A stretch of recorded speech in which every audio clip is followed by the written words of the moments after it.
We're going to learn. It's a big daf, and it actually has a lot of, I hope, chizuk for us in this matzav that we're in. Mostly agadata, but a little bit of halacha in the beginning. Even the halacha is very, very connected to Corona. So Gemara says like this. Let's start from the Mishnah on the bottom of Chavtes Amud Bais. Machabes aneir. If somebody puts out a light, mibneshu misyorim mibnei nochrim. So this is for not a direct purpose, for an indirect purpose. So the way the Mefarshim learn is that we're talking about over here, the way Rashi learns, that we're talking about a malacha she'ein tzricha legufa. A person puts out a light, but mipnei shu misyar mipnei nachrim. So either he's afraid that a guy is going to attack him, he puts it out on Shabbos, mipnei listim, or that bandits or killers, will kill him. So mipnei nachrim. So there's two pshatim. One pshat is that it's the way Rashi learns is the Parsiim, the first Rashi. The Persians used to have a holiday, Shemenichim or Elub Bais Avodas Alilim Shalahem. So like a lahavdil, I don't know if there's a lahavdil, but let's say that the church has a certain day when in the Middle Ages for sure nobody was allowed to do anything that was in contradiction to the festivities of the church. And the same thing was in Muslim lands. Anything that was a contradiction to what the Muslims are doing, the Jews weren't allowed to do anything. So the same thing is over here. So they list them. So if somebody does something, he shuts the light because he's afraid of these goyim, the Persians, or because of bandits, they're going to attack his house. So when they ruach ra, or there's a person that he puts out the light because he can't stand the light, it's bothering him, and he puts it out. Or he puts it out because there's a sick person that's going to fall asleep. Now we're gonna talk about this in a little while. Is this a chayla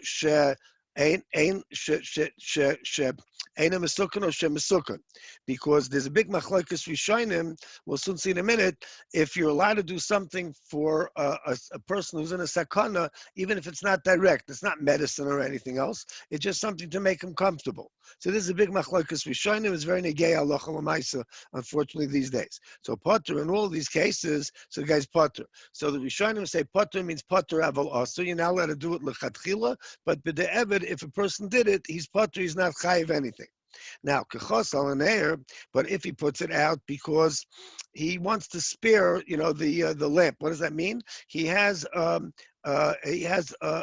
afraid that the light, the candle, is going to bust now we're talking about an earthenware thing, and it's going to break the cheres. So, or kachos al Hashem, and he wants to save the oil. He needs the oil for next week, for another day. He's a very poor guy, and he can't spare the oil.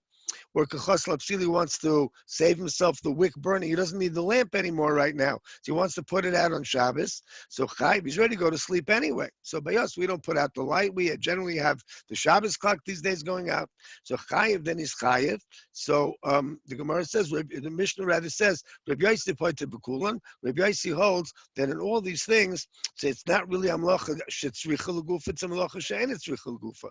Chutz min hapsila, except for when he puts out the wick. So what is he doing? He's really because he's also making a piece of charcoal. So a piece of charcoal is be'etzem, is something that is amlacha shetzricha legufa, Rashi says. The last line on the Rashi. So over here, there's a few issues.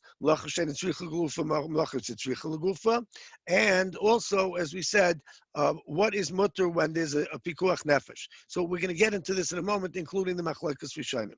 So now the Gemara says that so what are we talking about? So Nintani say for chayiv. So let's just start from the Gemara. So the Gemara says like this. Midiktani Sefer Chayiv. So since it says in the Sefer Chayiv, so in other words, it said about in the Mishnah, Malacha she'ein tzricha legufa. So Reb Yehudah holds that we are chayiv, and Reb Shimon holds that you're potter. So Gemara said, "Mitani sefer chayiv." Since it says in the Chay sefer chayiv, Shema mina Reb Yehudah, so Reisha v'mayaskinon. So if that's the case, so what is the case in the Reisha where you're potter? Where it says. Let's figure it out. If we're talking about a person whose life is in danger, so mutter mi boile. So it should have said that it's mutter. So from here, this lashon in the Gemara, that we're talking about putting out the light so the chayla can go to sleep. L'chayra, it's not going to save his life. That's what it seems. So the Maggid Mishnah is medayik that you're allowed to do anything for a chayla sheyesh b'sakana, even if that's not going to save his life per se, or if you won't do it, he won't die because of it, because he's a chayla. It's a chayla sheyesh b'sakana. So what would we derive from this l'chayra? And that's what some achronim say, is that the Gemara is holding over here that hutra. In other words, not the chuya. So there's two ways of looking at pikuach nefesh doicha Shabbos. Either that it's chutra. There is no Shabbos when it comes to a chal sheish beisakana. So you can do whatever you want from him. He wants music, put on the music. He wants light, you can put on the light. He can't sleep, you put it to shut off the light. But that's one shita. Well, I'll go into who holds like that, but that was the Maggid Mishnah shita. So Reb Shlomo Zalman Auerbach holds different. We'll see in a minute. So but let's go first. First, we'll go through the Gemara. If there's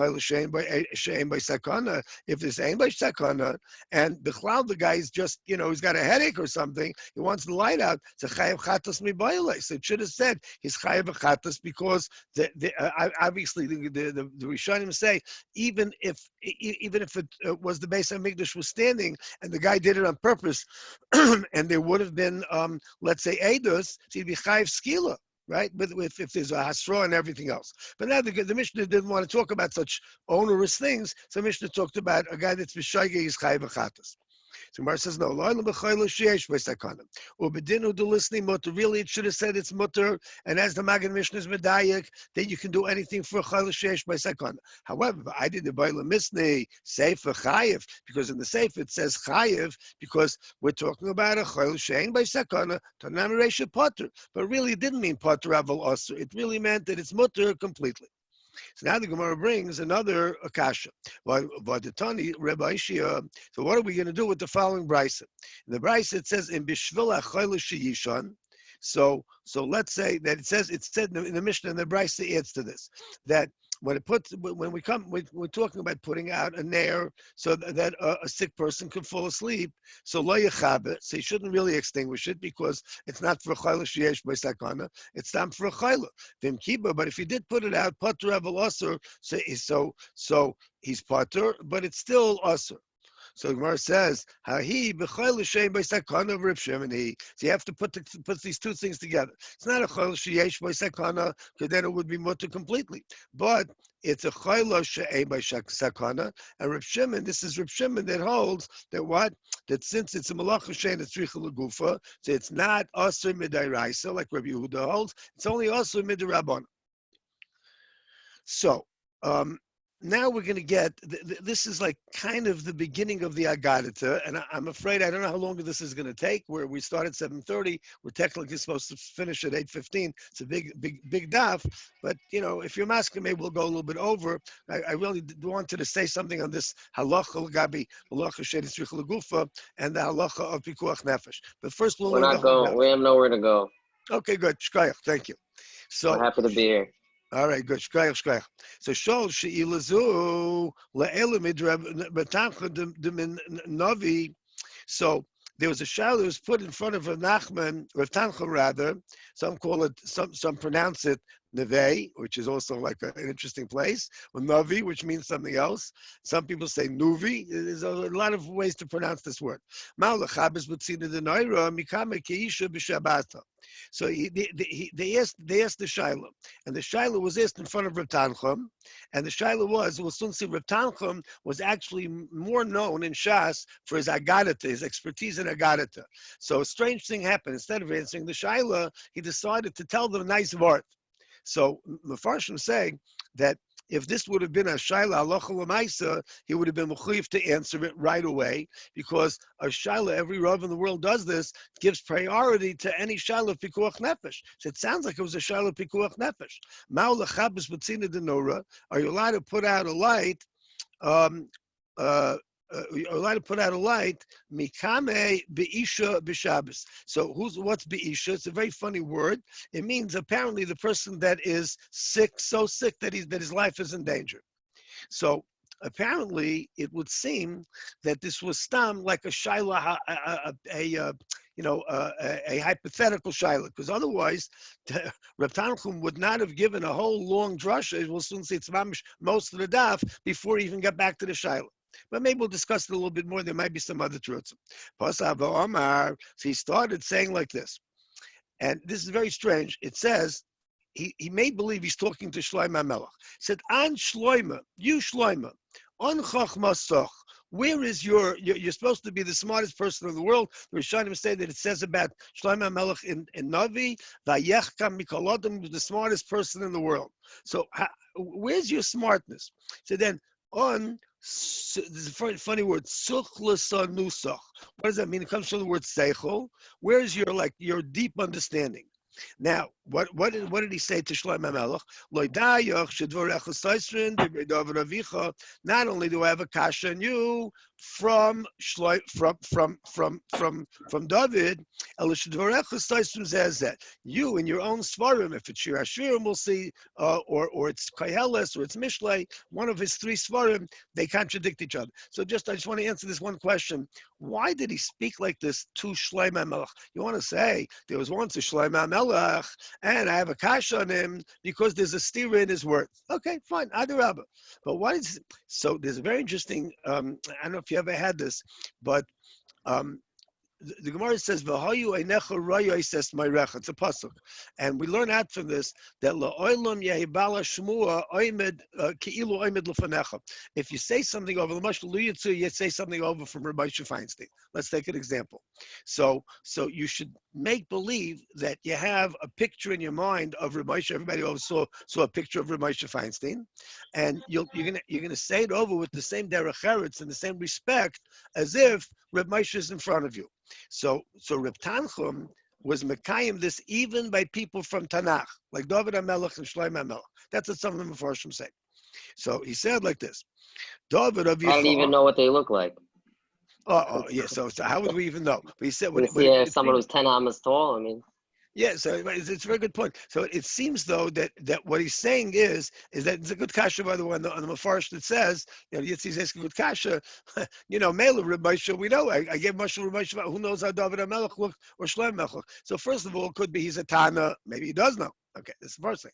But the other thing is that it means with the same reverence, with the same derech eretz. So, you don't play around, like Lahavdil, people will just, not people, but people, they're not respectful of the Torah. So even if they quote something, I can tell you stories, but not now, that they don't say it respectfully. They say it sometimes derisively, sarcastically, sardonically, all sorts of bad things. Okay, now, David, your father said, which means that the live are better than the dead, because a person who's dead can't praise you, Hashem.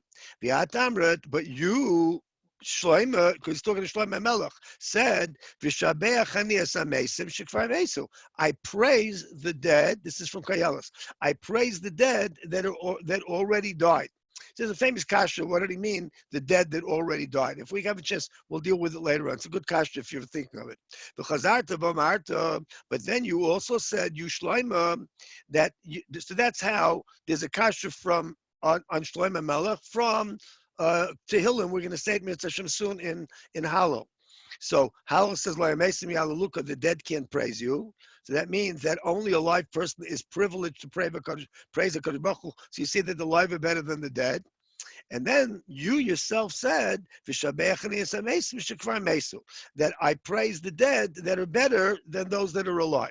So that's a stira. But then you also contradicted yourself. How? Because then you said in the same Kehillas, because a live dog is better than a dead lion. So, we'll soon see that the Pashtup Pshat is over here is that Shlomo Melech was saying that even the worst kind of thing that's alive, that like a kelef, everybody kicks the dog. I mean, the dog is a lowly thing, and a lion is a very, very noble creature, the king of the beasts, right? The Melech HaShebachayis. But a dead lion is worthless, and a live dog has a mila. So anyway, so it's a double stira on Shlomo Melech. First of all, from his own father David. So we'll see. I'll just tell you over a little bit. I'll tell you, if you don't mind, a shtickle chiddush of my own, but it's not really my own because I borrowed it from the way Rav Shach said something over from the Brisker Rav. So what happened was like this. The kasha is, so what? So David HaMelech said something. So Shlomo Melech was smarter than David. It says, Vayechka mikol adam. So l'chayr means he was the smartest person that ever lived. So maybe it means that smartest person that ever lived when he was alive, but when David was alive, so David was better. So this is a kasha that they all ask. So maybe David said something. Shlomo disagrees. Well, we don't all sometimes disagree with our parents. I mean, and sometimes the children are right and the parents are wrong. Could happen. It's not a kasha on kibbut avein. So I thought that maybe it's the pshat like this. Lanias daiti. There's a fairly well-known story where I've told the story in Daf a couple of times. So could be everybody even heard it already, but the story is chaviv alai. So what happened was like this: Rav Shach was sitting in front of the Brisker Rav, and Rav Shach said to the Brisker Rav, but to another couple of gedolim, apparently he had just heard a shiur or a vart from Rabbi Kotler. That's the way I was makabel the story. So he said to Rav Shach, Rav Shach said to the Brisker Rav, said, wow, there's a gadol that I just heard, Rabban Kotler. Rabban Kotler time was a fairly young man. So he said that could be that he's even bigger than some people from the previous door. So the Brisker Rav silenced him. We're talking about Rav Shach. The Brisker Rav said to him, and they weren't that far apart in age, but the Brisker Rav said to him, "Das kenish that it's impossible because since there's a thing called katnas adaris, you cannot ever compare the second door with the previous door. It's not shayach."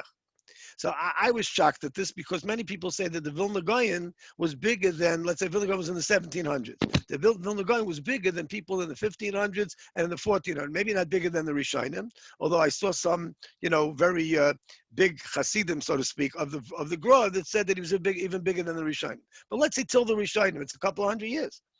But apparently Brisker Rav held not like that. So over here could be that the pshat is you can't even disagree with what David HaMelech said in Tehillim.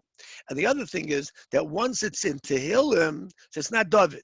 David HaMelech said it Baruch HaKodesh, and it can't be wrong. Wait a minute. Shlomo Melech also said it in Mishlei, Kehillas, and in Shir HaShirim. They were also said with Ruach HaKodesh. So it could be that it's on a slightly lower level of Ruach HaKodesh. Okay, a lot of you cite this in this Gemara. So the Gemara says that Rav Tanchum now is going to, in order to save the Sefer of Kehillas, as we'll soon see, he had to answer all these contradictions. He says, like, gosh, it's not a contradiction. So this is what he meant. Before a person dies, obviously before the person dies, but it means don't waste time. That's what we're doing now. Baruch Hashem, we're learning. Once a person dies, he can't learn Torah mitzvahs anymore. Kadosh Baruch Hu has no more covet from him. There's a whole discussion in the Rishonim and Achrayim why it doesn't say something else. Kadosh Baruch Hu nachas mimenu or hanoah mimenu. What is this shevach by?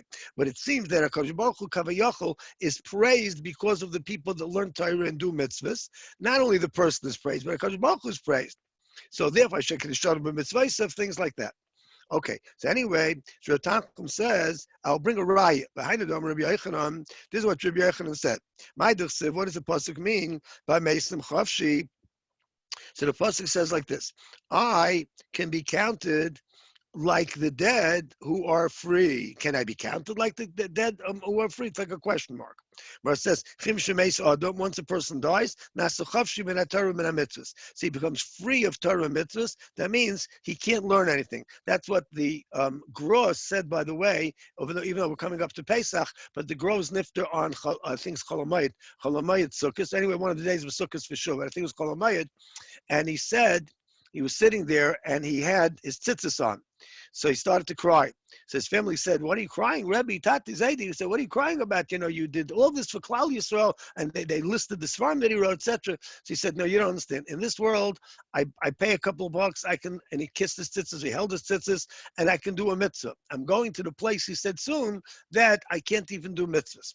So the Mefarshim over here bring down what seems to be the famous stira in the beginning of Pirkei Avos. What's better, this world or the next world? The Pirkei Avos itself says Yafa Shachas like this, Yafa Shachas like that. So that's also one of the things that we could discuss about this daf, but it's a good thing to discuss over Yom Tov also. This world versus the next one. So then he says like this. So he said that what's the pshat? Because Lamesim Chavshi, so Lamesim Yalaluka, it all depends who it is. If it's a person that's doing mitzvahs, so he's much better than a dead person. But if it's a person that's not doing mitzvahs, so then it's better to be dead. Or the Kama Shloima now, so that answers the Loyamesim Chavshi versus Vishabeach and Yesamesim.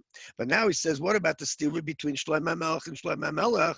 Because it says with Kama Shloima Shabeach and Yesamesim Shikvar Mesu, he praised those that have already died over versus those that are alive. Why? Shekeshachatu Yisrael by Midbar, when Klal Yisrael made the Egel Azov, Amad Moshe Lefnei HaKadosh Baruch Hu, so Moshe Rabbeinu stood up to daven. V'amar kamet tefillas v'tachnunim lefanov, and he davened to Hashem many times that he should forgive Klal Yisrael. V'lo nan, he wasn't answered. However, She'amar Zechor L'Avram L'Yisrael Yaakov, or L'Yisrael Avadecha rather, miyad nena. So you see that his own zechusim, David's zechusim, weren't enough. He only got HaKadosh Baruch Hu to change his mind kaviyachol when he said zechor to who? People that were dead already. So what he meant by that was v'shamech and yasamesim shekvar mesu. Mefarshim in Kehillas bring this on the pasuk. That what does it mean? Only the dead, like Avram, Yitzchak, Yaakov, but stam dead are not better than somebody's alive. Means like the others are better, the imais are better. Okay, so now he goes another pshat. This is all coming from Tanchum Dover Achet. When a ruler, a king, a president, whatever it is, makes a rule. So we don't even know if the people are going to listen to him. So his rules have limited shelf life because as soon as he dies, somebody else makes up new rules. And the first one talk about what are the gzeiros of Moshe and what are the takanas. It's very interesting in Machlokes. Some hold it's the Torah itself, and some hold it's the halacha l'Moshe Misinais, and some hold it's b'chlal something else. What Moshe Rabbeinu said, so to speak, on his own. So anyway, so you see that Shlomo Melech understood that Moshe Rabbeinu is gone, but he's greater than any live king, because a live king, what can he do already? He's alive, so what? It's whatever he does is limited. And Moshe Rabbeinu, whatever he did was infinite and eternal. Davar Acher, another shot in this same pasuk, Shabeach Ani. So he said, what does Shlomo Melech mean? Don't forget, he's still talking to Shlomo Melech. Could Rabbi Yehudah Amar Rav? This is like Rabbi Yehudah Amar Rav said. Rabbi Yehudah Amar Rav, Maidich Siv. What does the pasuk mean? So Moshe Rabbeinu said to HaKadosh Baruch Hu that when he was this is David HaMelech, I apologize. So now he's talking about like this. When David HaMelech said that he wants to be forgiven for the chet of Bathsheba. So I want my enemies that always made fun of me because they said, the reason that you can't build the Beis Hamikdash is because you did a sin with Bathsheba. So I want them to know that I was forgiven, and they should be ashamed of themselves. And the whole discussion about this, but we're not going to get into it right now. Why did David HaMelech want that they should be embarrassed? By the way, I have to tell you, there's a couple of connections over here. So I'll tell you one that I probably shouldn't say his name, but we just had one of our conferences with the Rabbanim today, the Rabbanim and Rosh Yeshivas, and one of the most chashuv people in town was extremely angry at those that made a minyan over Shabbos. And you probably heard about it. The police came and they mamish schlepped him out into the street. It was a terrible chil Hashem. They put up a sign violation on the shul. So one of the Rabbanim said, these people have to be punished when this is all over. And he said, I have rayas from Tanakh. I'm quoting. Very chashuv Rav, I won't say his name. Very, very chashuv Rav, a senior Rav in town. Not me. But that's what he said. He said, these people are going to have to be punished. And he even suggested that they be put in cherem, because since all the Rabbanim said, don't do this, and Reb Chaim Kanievsky and Eretz Yisrael said, don't do this, don't make minyanim, so they're putting Klal Yisrael into sakana. So he said he has rayas. So I didn't say anything. I didn't respond. I responded in a different way. But I was going to tell him it's the daf, okay? Because over here, what do you see from over here?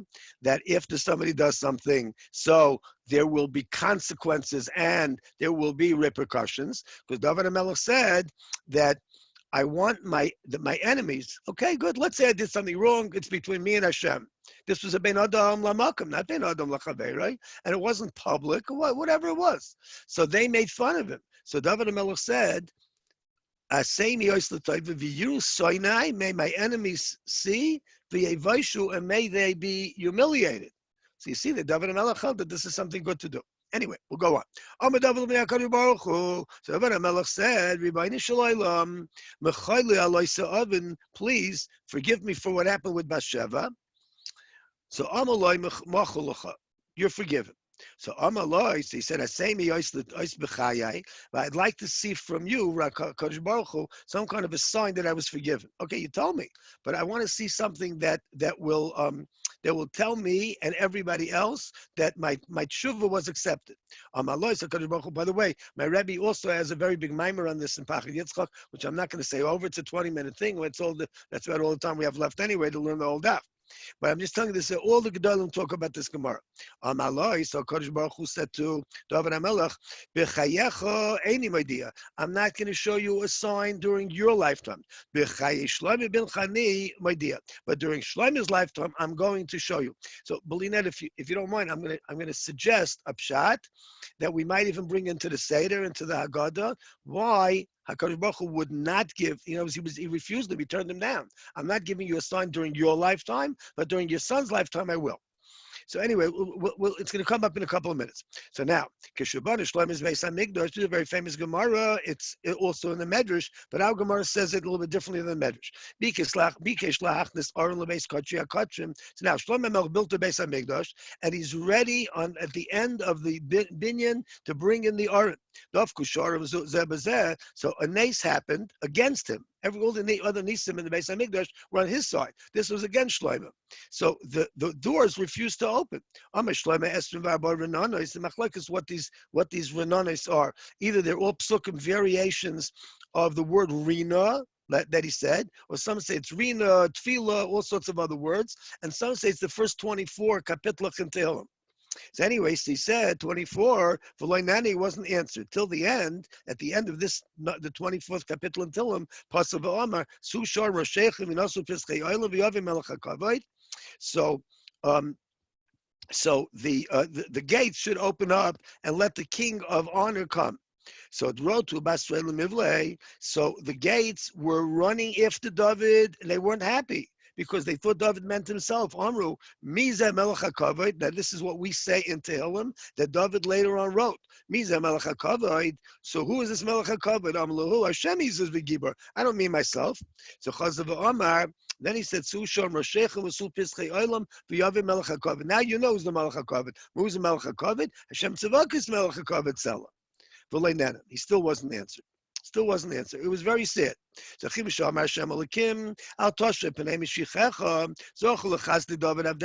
once he invoked his father David, so he was answered.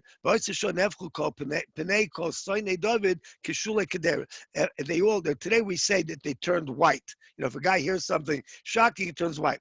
The Lashon of Chazal is the opposite. They turn black. So black, like Rashi says, kshulei kedei is like the bottom of a pot, because it's right near the fire, turns black. So Why? Because now they were embarrassed that they had once made fun of David, that David wasn't forgiven. However, so then everybody knew that David was forgiven because all the Renanis, all the tefillas of Shlomo Melech, all of his wisdom garnished. And then it was only Bava David Avdech Al Tashem B'nei Mishichecha. That's the lashon over here in the pasuk, right? So there's two different psukim. We say in davening, Bava David Avdech Al Tashem B'nei Mishichecha. This is a slightly different version of that pasuk. So the Gemara says, now Reb Tanchum finished off. So he couldn't invoke himself, all of his wisdom, all of his power. Shlomo Melech was alive. He had to bring David back. That David was the one that got him out of this mess. This is what the pasuk means. Shilach esa'om vivorchus hamelech. Now this is the haftarah actually of the end of David, but it's of the end of Yom Tif, but of Shmini Atzeres. On the 8th day, that's what it's called by Yom HaShmini. But this was the 8th day when they were celebrating the inauguration, the Chanukas HaBeis HaMikdash. So Shlomo Melech told them they can go. Shilach esa'om vivorchus hamelech ve'ilchu lo'oleim smechem v'toivei lev. Al kol ha'tovah she'asa Hashem l'David avdoi ul Yisrael amoy, and they thanked the power of David HaMelech, even though Shlomo HaMelech had built the Bais HaMikdash. So now the Gemara darshans this pasuk. What does it mean that they went home to an oyel is usually a wife. Shematzu nisheseim b'tahara, oyel zu ishta, right? So they went to their tents that they found that the noshim was a nace, that no woman was a nida. Semechem, what does that mean? That they were happy? Shenenim biziv hashchina, because they had been in the presence of Hashem, because they felt the Shechina was there. They were so happy. What were they happy about? Every one of their wives became pregnant and had a boy. So why were they so happy about David? That he had forgiven, that Hashem forgave David. This is a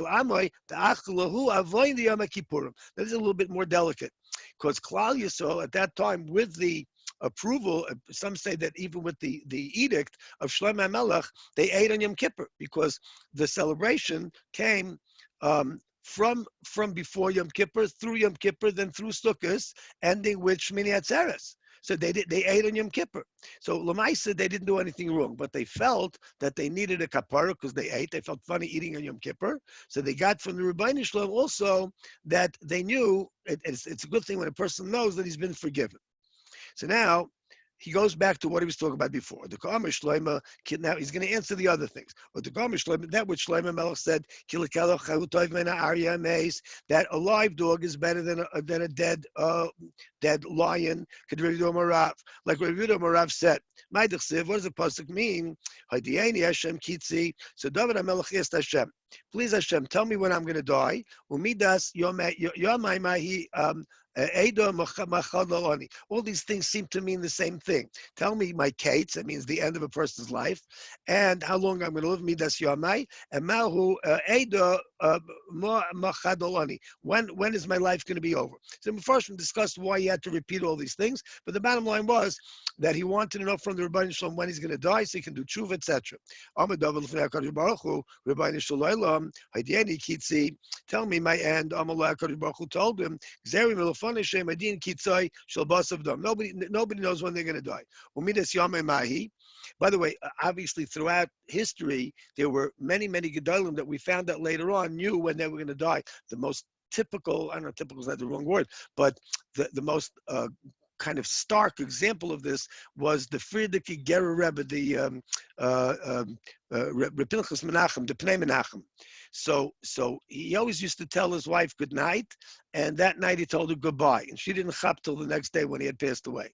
Then he was supposed to have been sandik the next morning, and he told a certain chassid that he should go to the mikveh in the morning. Now this chassid used to go to the mikveh in the morning anyway, so he couldn't understand why the Rebbe told him to go to the mikveh. Then he found out that because the Pnei Menachem was supposed to have been the sandik, that he was the next in line to be the sandik because he was a relative of that child.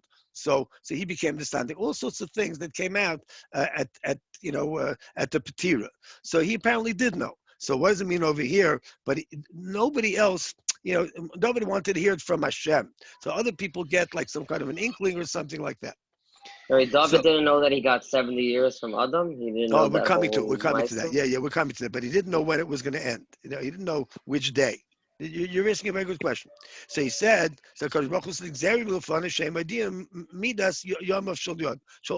nobody gets to know exactly. So then see, you'll notice that each of these is slightly different. Amalai Shabbos30. So Baruch Hu finally told him, okay, I'll tell you one thing, you're going to die on a Shabbos. But he didn't know which Shabbos. So almost be'echad Shabbos. So David HaMelech said, no, I'd rather die on Sunday, because David HaMelech apparently was worried that if he would die on Shabbos, he couldn't be buried on the same day that he was nifter, and he wanted to have an instant burial, more or less. Amalei Baruch Hu told him, Malchus Shlomo Bincha, that's not possible, because that at that moment, Shlomo Melech is going to have to be the Melech. The Malchus Nagas Bechaverta. So he wanted to have an extra day, and that day, the day that David Melech is nifter, Shlomo Melech has to become the king. Even a hair can't be between the previous king and the new king. So David HaMelech said, "Amos Bar Shabbos." If that's the case, I want to die early. He wanted to live a little bit longer than he was given. So, like you said, Yitzi, so maybe he wanted to live 70 and a day. Could be. That's what it seems like. So Amalai, so Kadosh Baruch Hu told him, no. Kitov yom b'chatzirecha me'elef. It's better a day in your chutzner, like in your yard, so to speak, than 1,000. What's 1,000? One day, if you're learning Torah, is better than me. Elef oilish milcha lakiv lefanai al gabi mizbech. David HaMelech didn't have a mizbech. He didn't have a Beis Hamikdash. And Shlomo HaMelech, in one day, he offered up 1,000 karbanos. So therefore, HaKadosh Baruch Hu told David it was like a psura taiva, really, even though he's going to live a little bit less than he wanted. But HaKadosh Baruch Hu told him, your learning and your mitzvahs are so important to me, better than all of your son's karbanos. Let's go to Amud Bais. So now, here's the story. What happened? Everybody knows the story, but we're going to learn it inside. We'll see a couple of new things. So David HaMelech outsmarted, he tried to outsmart the Malach HaMavis. He said, I know that when you learn Torah, the Malach HaMavis can't get you. So he was learning. But that Shabbos, when he was supposed to be nifter, the Malach HaMavis came. So the Malach HaMavis kind of like gave up. He couldn't stop. He couldn't kill him. Because he didn't stop learning.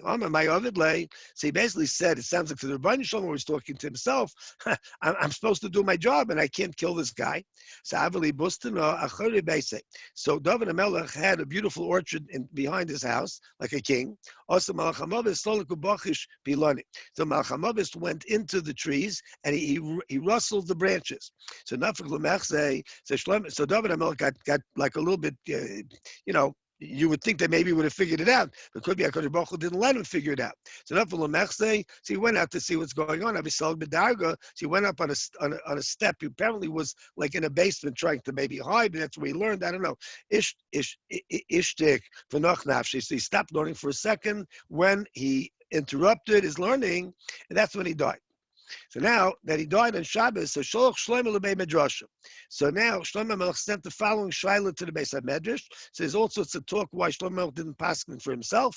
Either he was negei b'davar or he was an einan and he couldn't learn Torah. Abba meis umutl b'chama. My father died and he's in the sun. It was a hot sun. Uchlavim shel beis Abba re'evim. So usually when Shlomo Melech had a tish, so the dogs got from the tish to eat. So from David HaMelech's tish, rather. So now the dogs are hungry. So I asked them, what are they going to do? So Chas v'Shalom, they're going to come and they're going to eat my father. What kind of covet is that? So Sholchulei, so they paskin in the Beis Medrash, Chatoich nevela v'hanach l'fnei haklavim. Cut up the the dead body of a behema, the carcass, and put it in front of the dogs to eat. V'avicha, so hanachol of kikar oitinik, so put down a piece of challah, or kikar oitinik, or put down a child. It's a very interesting thing, a child on the dead body, and then you can vitaltla. Then you can take him at least into the shade. You can't take him inside apparently, but you can take him to the shade. So Gemara says that what did Reb Tanchum conclude? Some say it was somebody else already at this point. So isn't it true? We see from this story of David HaMelech himself that a live dog is better than a dead lion, because he was like a lion, and a dead lion can't do anything for himself. By the way, I've mentioned this in the shiur many times. The story, not in the shiur, I apologize. I mentioned it usually Monday night because it came up in the halacha shiur many times, that one of the ways to carry out a dead body, loyoleno, on Shabbos, is to put something on the corpse, like a piece of food, or a child. It's like very hard to figure out how you're going to do that. You would have to put the rigor mortis hand on the child. So it's scary. It's very, very, I don't know. It doesn't seem right, to do to a child, but the Gemara says that it's okay, but we probably wouldn't do it. So in any case, the Child Protective Services would come. So I believe that's the way I heard the Maisa, that when Rav Royer, right before he was nifty, he was almost 100 years old. Maybe he was 100 years old. He was around 100, but he was lucid as anything. Couldn't see though, Leoleno. So he asked for an apple. Nobody knew why he asked for an apple, and he was nifty right away. It was on Shabbos. Then they realized that this must have been Yekisha preparation.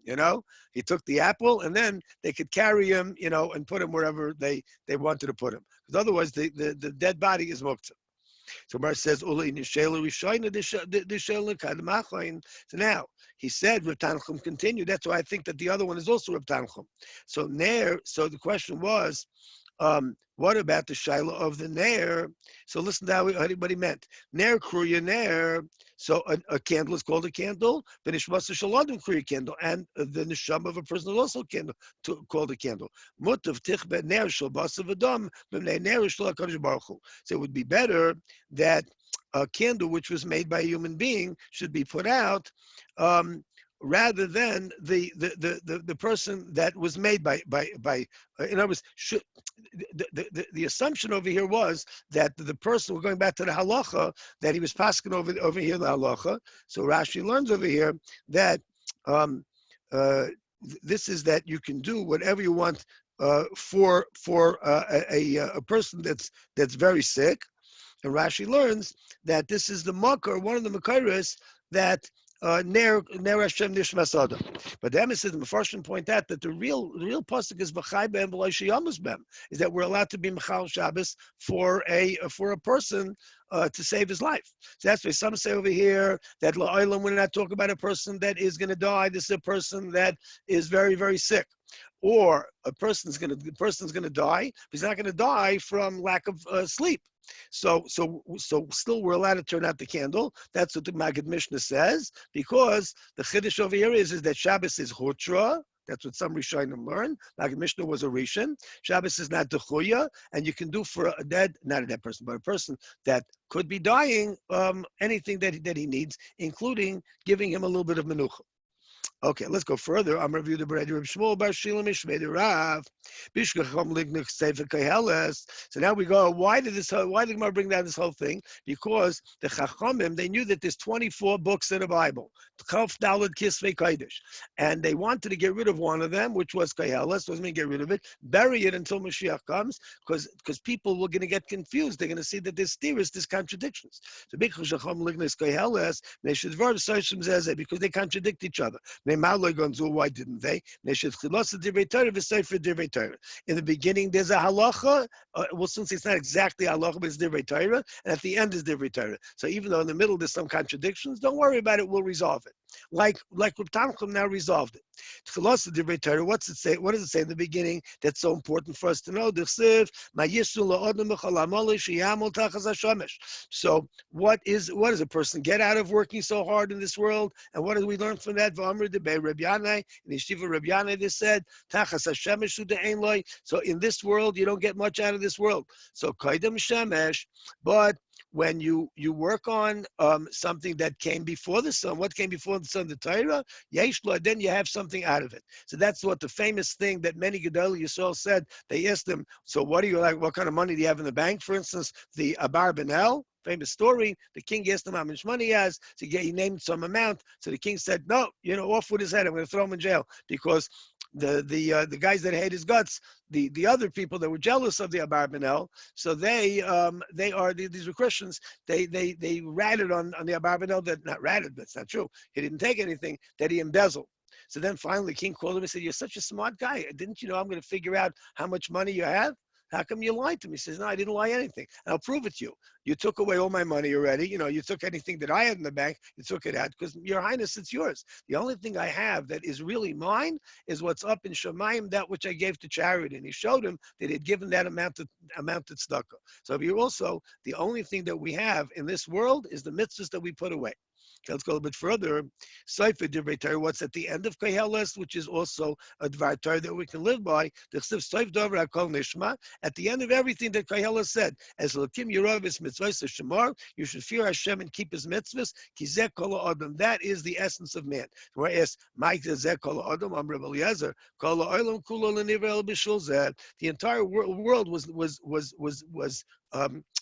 was created for a person that keeps Hashem's mitzvahs. Rabbi Bakahana Omar, he said, Shokul Zeh Keneged Kol Ha'olam Kula. No, a guy that does mitzvahs the whole world, he's equal to the whole world. Shimon ben Azam B'Amlam Shimon ben Zayma Omer, Loi Nivra Kol Ha'olam Kuloi Elo L'Tzeves L'Zeh. The entire world was created for this guy. In other words, all the other people are peripheral to a person that keeps the Torah. We see this sometimes, that the world revolves around the Gedolei Adar. Okay, now, umay dvarav soisrim zeh zeh. So now we want to know what are we talking about? That there's a stira in Kehillas. So the first pasuk says is ksiv toiv kas mischoik. Anger is better than laughing. Ksiv l'schoik amarti mo'ilol. But then he said in another place that laughter is good. Now some say mo'ilol means bad, but right now we're going with that mo'ilol means good. Ksiv. It says v'shibachti and it says simcha. Shlomo Melech praised simcha. Then it says simcha l'mazuaisa. The pasuk says that was even earlier in Kehillas. Simcha is worthless. There's nothing. What does it accomplish? So where it says like kasha. Toiv kasha mischoik. When is anger better than laughing? Toiv kasha koisa kadosh baruch hu al tzadikim ba'olam hazeh. Even if Hashem is angry at a tzaddik in this world, mischoik shemisachek kadosh baruch hu al Hashem ba'olam hazeh. Because in this world, Kadosh Baruch Hu laughs at the Rishayim. What you do is worthless. So now, what does it mean that I said that tzchaik is good? In Olam Haba, Kadosh Baruch Hu is going to love working with the tzaddikim, learning with the tzaddikim, etc., etc. Now then it says v'shibachti and it says simcha. I praise simcha. So what do I mean? I praise simcha. Simcha shel mitzvah. When a person does a mitzvah, so some say that this is a mitzvah with simcha, like when you mesameach chasna v'kala. Some say every mitzvah is with simcha. Well, simcha mazu oisa. So then what did he mean that? That simcha is worthless, that doesn't accomplish anything. So simcha she'ena shel mitzvah. This is simcha that's not mitzvah. Okay, can we go back to a little bit? Okay, we'll try to finish the daf. This comes to teach us the shechina doesn't rest on a person.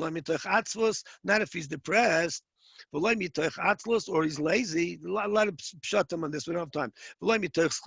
Not when he's like lightheaded. Is another type of lightheadedness. So there's two different pshatim. Not when he's just babbling foolish things. Or is wasting time. Now some say that this is a little bit redundant. That we don't have all these words. There's a different gilsa that it takes out some of these things. That the only thing that counts is when a person does a mitzvah with simcha. So the pasuk says that Elisha, who was a Talmud Muvak of Eliyahu Hanavi, said he wanted the spirit of Hashem to come upon him of Nevuah. So he said, play me something. So he said, "But Kuldi Menagin, get me a musician." And when the musician played, he became a Navi. Well, he was a Navi, but his Nevuah came upon him when he was Besimcha. The same thing is for Dvar Halacha, that you should always be Besimcha when you're learning. How do you do that? Rava said, and even if you want to have a good dream, so you should go to sleep when you're in a good mood. Versus Aini, it's not true. When you sit in front of your Rebbe, so your lips should drip with bitterness. So tikavena, they should be like burnt, like you're afraid of Gehenna, of saying something wrong in front of your Rebbe. Shenemar, it says in the pasuk of Soisa Shoshanim, Noitvus Mar Arvis pasuk in Shir Shim. I'll take you Mar Arvis. It doesn't mean like the running of a certain type of absamim. I'll tikri Shoshanim. Mar Arvis. I'll tikri Shoshanim. Ella Sheshonim. Those that learn. So you see over here that it means when a person's learning Torah. So anyway, so it's a stira. Is simcha good or bad? Where it says like kasha, habarab, knows when you're learning. Habarab or habatalmud. So it depends. The Rebbe, he's supposed to talk things that bring you simcha, but the Talmud is supposed to be very serious. Or we could also say haba habarab. In both cases, it's the Rebbe. Hamikam the liftach. So before he starts learning, halabas the pasach. That's after he started. What does that mean? So now we're going to learn how to learn. So Rabbi, this is Rabbi. Rabbi over here before meant any Rebbe, but now it means Rabbi Mamish, the Amoyer Rabbi. Mikami the Pastor Rabbanon, before he started teaching, giving a shiur. Most of the b'dichus used to say, basically tell a joke. Ubadchi Rabbanon, and then the Talmidim would laugh. But then they sat with trepidation, with awe, with fear. And he started learning.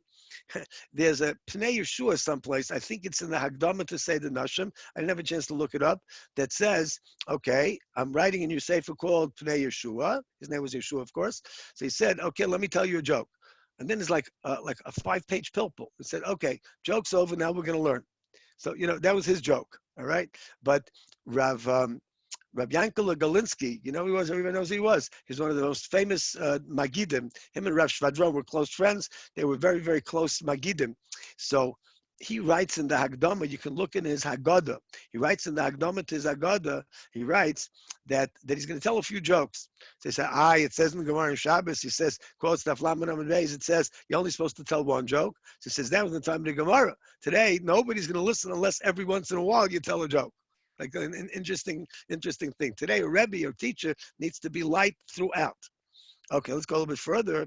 Vav Sefer Mishle Big Shulig Noise. Now, also, not only did they want to put Kehillas into like sort of Cherem, so to speak, until Mashiach comes, but also Mishle Big Shulig Noise. There's also contradictions in Shlomo Melech's Mishle. So why didn't they bury it? So Gemara says, they said like this. We saw this in Kehillas, there were steers, and we figured it out. So let's learn carefully, and we'll figure it out. So now the Gemara gives an example. What's the contradiction? One pasuk says, don't answer a fool like his foolishness, because then you're going to be just like him. He says when you're talking to a fool, answer him the way you talk to a fool. So where it says like Kasha, it's not a contradiction. In Divrei Torah, you should answer him. But if he's talking to you about stam narishkeit and foolish things, then you shouldn't answer him. So the Gemara says, to give an example.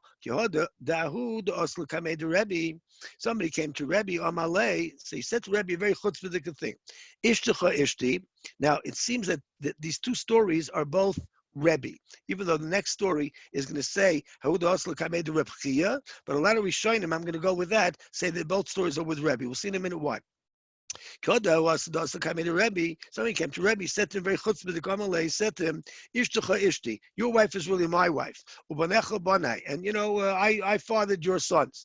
Amalei, so Rabbi said to him, would you like a little wine? Shasu pakas, he drank the wine, it was like some kind of magic wine, and he busted open, and he died. Now the Gemara brings the second story. So again, there's many Mepharshim over here to learn that this is in the Ein Yaakov version, that it was really Rebbe. I think that's the correct one for what it's worth. Amalei. So this guy said, Imcha Ishti, your mother was my wife. The Atabini, and you're my son. So now he's making his father and mother into Bali Avera. And that Rebbe is really a mamzer. Amalei, so he said to him, you want a little wine? Shasu Pakasa, he burst open. So now, how was Rebbe Zoicha that nobody was able to call him anything to do with a mamzer? Amar Reb Chia said, Rebbe, that when Rebbe davened, so it helped in the Shvaya Bani Mamzer, that nobody should call his children Mamzer. The Rebbe Kiavi Matzli Omar, when Rebbe started davening, first he said the following: Yiratzim u'v'nach Hashem Elokeinu. Please, HaKadosh Baruch Hu. We say this in the morning, Rabbi. So if you say this in the full karbonis, Shetatzileni Hayoim. You should save me today from people that have chutzpah. So because he davened every day that should be safe from a guy with a chutzpah, so he was safe from this guy that was a double chutzpah. So the only reason that it would seem that maybe the two stories are two different people, like our Gemara, is because the guy can't die twice, right? So therefore, in the Ein Yaakov version, so he doesn't die the first time; he dies the second time. Just to answer in case you had a kasha. Now the rest of the what does it mean? When should you answer a fool? Rabbi Gamliel was saying a drush the following like this: Asida isha shetela b'chol yoyim. When Mashiach comes, a woman's going to give birth every single day. That she got pregnant and she gave birth the same day. Yachta means like simultaneously. So so a certain Talmud made fun, and he said, there's no such thing in this world, therefore it couldn't happen. So Rabbi Gamliel told him, I'll show you that it's true even in this world, and therefore it's not such a kasha is going to happen by Mashiach. So he showed him a rooster, a chicken rather, a hen, that lays an egg every day. The suyas of Rabbi Gamliel Kodarush, he said another drasha. I see the milanish shometzi in Paris b'chol yoyim. They're going to be trees. They're going to give new fruits every day. Shenemak, it says v'nasa anot v'asa pri. So first the branch is going to grow, and the same day it's going to grow some fruit. Manav b'chol yoyim, just like a branch. So a tree very often. There's a new branch today, and there's a new branch tomorrow, right? So over here also the parents are going to be becoming b'chol yoyim. Ligla was a Talmud, so a certain student, a certain Talmud made fun of him. So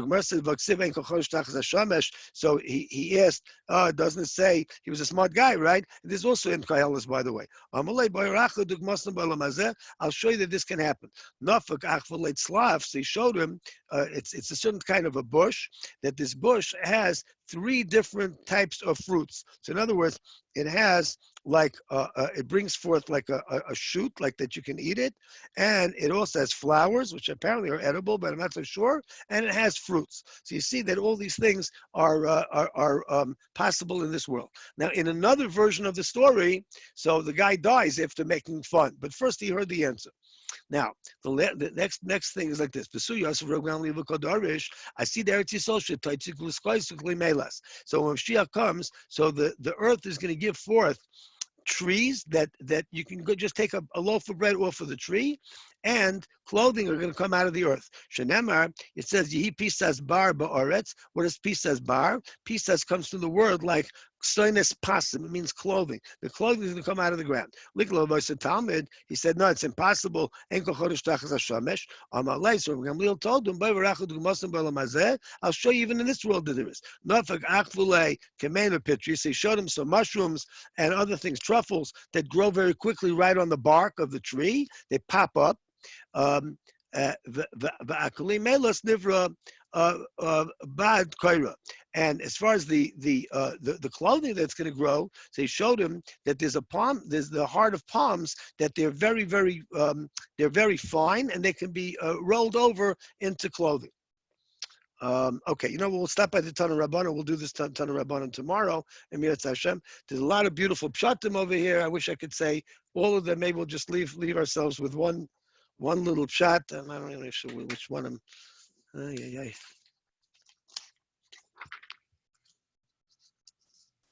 I wanted to talk about Hutra Dechuya, but I can't. But just remember that Reb Shlomo Zalman does not hold that this is Hutra. He holds that it's Dechuya.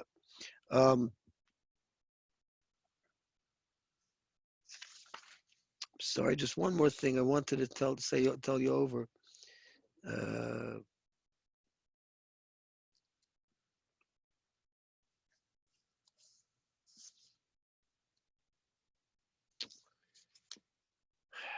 Yeah, the Gra.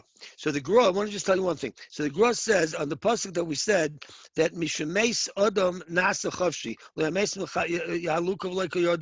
So the Gra actually Megillus Esther says that Rishoyim b'chayayim nikroyim mesim. That's what it means. It doesn't mean that they're dead. It means that a Rasha, even when he's alive, he's nothing. And that's why the Gra said, as I said, I go back to what we said before, when the Gra was on his deathbed. So he said, I feel so terrible leaving such a wonderful world. The Gra, who knows what kind of Gan Eden, can't even imagine what kind of a Gan Eden he had waiting, but it doesn't matter. And that's a lesson to us, that every line that we learn, every word that we learn, by the way, that's also the Gra's Chiddush, is that every word that we learn is a separate mitzvah. You learn a pasuk, so it's like it's got 5 words, 10 words. If you learn a whole block like this, there's hundreds of words, right? Thousands of words, I don't know, whatever it was, and we get a mitzvah for each one. We just have to be mechaven that we're happy, the simcha that we learned. Okay? Tomorrow, Mitzvah Hashem, also 7:30, Mitzvah Hashem. Oh, yeah.